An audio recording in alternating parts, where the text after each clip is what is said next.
Quem você pensa que é? Poucas pessoas têm oportunidade ou até mesmo interesse de saber quem veio antes. Imagina quanta gente que está misturada aí no seu ácido desoxirribonucleico. Conhece, né? Não? Então vai lá no Aurélio que eu espero. Mentira. É a sigla em inglês do DNA. Então agora pensa.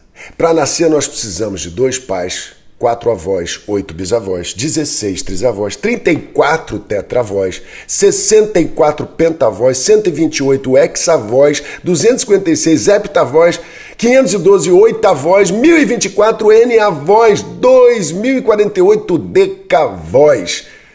Só nas últimas gerações são 4.094 pessoas. É gente pra caramba. Imagina! Juntar todo mundo ia precisar do quê? De um ginásio, né? E isso tudo só nos últimos 300 anos, antes de eu e você nascermos. Quem foram essas pessoas? De onde eles vieram? Quantas lutas, quanta pauleira braba já viveram, guerras, fome, epidemias, catástrofes. E mesmo eles não tendo a menor ideia que você ou eu estaríamos aqui hoje, quanto amor, quanta alegria, quanta vitória, quanta prosperidade, quantas características pessoais, não é? Qualidades, defeitos, medos, virtudes, coragem, esperança. E quer você queira ou não, está aí em algum lugar dentro de você, dentro das suas células, está tudo aí. E quando você for olhar no espelho da próxima vez, para e pensa nesse mundaréu de gente que te habita. E nós só existimos graças a tudo que cada um deles passou. Faz sentido, né? Porque viver não é fácil. Sobreviver é um exercício diário. Hoje em dia a gente aperta um interruptor e a luz acende. A gente abre uma torneira e sai água. Lá atrás não tinha nada disso. Não tinha penicilina, não tinha raio-x, não tinha anestesia. Passados 60 anos era um feito. E outra, a maioria dos nossos ancestrais nem nasceram aqui, eles vieram de outros países. Como é que eles vieram parar aqui? De onde eles vieram? Quem juntou com quem? A reverência à memória dos nossos antepassados é parte do autoconhecimento. Porque sem entender essa origem, sem entender o seu passado, você não consegue criar referências para o seu futuro.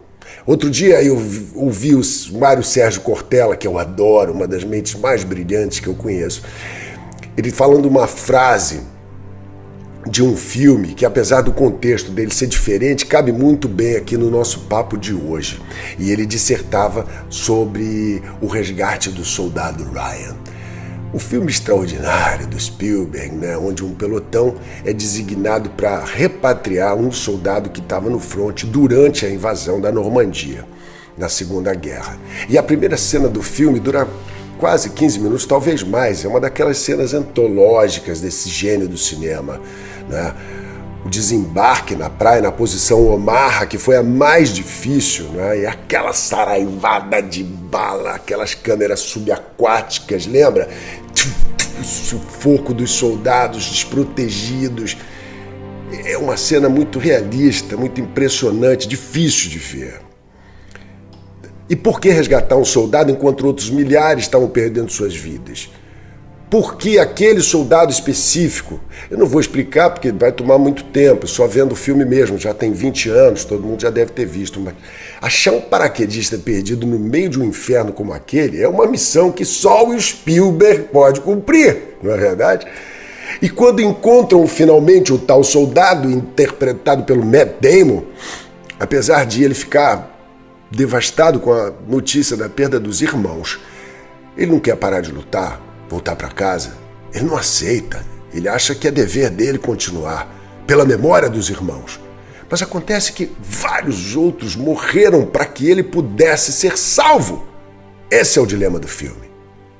E quem não viu, é melhor parar esse vídeo agora, porque é spoiler. Numa das cenas finais, o comandante da operação, personagem de um dos monstros do cinema contemporâneo, Tom Hanks, é baleado e fica encostado numa mureta. E o Ryan vai até ele, não é? E o capitão, antes de morrer, segura o jovem pelos colarinhos e diz para ele: faça por merecer. faça por merecer. Será que depois de tudo que passaram nossos ancestrais, toda a dificuldade, toda a resiliência, todo o sacrifício para criar os filhos, para que eles pudessem também criar os seus próprios filhos e assim por diante, não é? Até chegarmos em você e eu aqui hoje, a pergunta é, nós fazemos por merecer? Por merecer a nossa existência, merecer a vida, esse mistério magnífico que mesmo não conhecendo toda a razão, nós participamos, não é, dessa vida e que nós partilhamos com outras e outras pessoas que vieram antes de nós. E que, no mínimo, deveríamos honrar o que fizeram pela gente. O que uma mãe, um pai, um avô, uma bisavó fez para ter comida na mesa, para te manter vivo.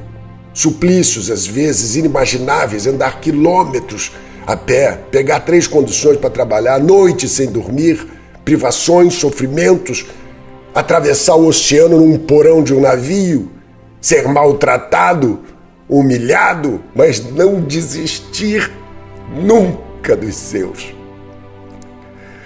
Faça por merecer. Não precisa ser nada demais. Se conseguir fazer com que os seus descendentes tenham o mesmo sentimento por você, quando não estiver mais por aqui, então diga que valeu, valeu demais. É isso aí. Até a semana que vem. Um anzol e um queijo, um abraço e um beijo.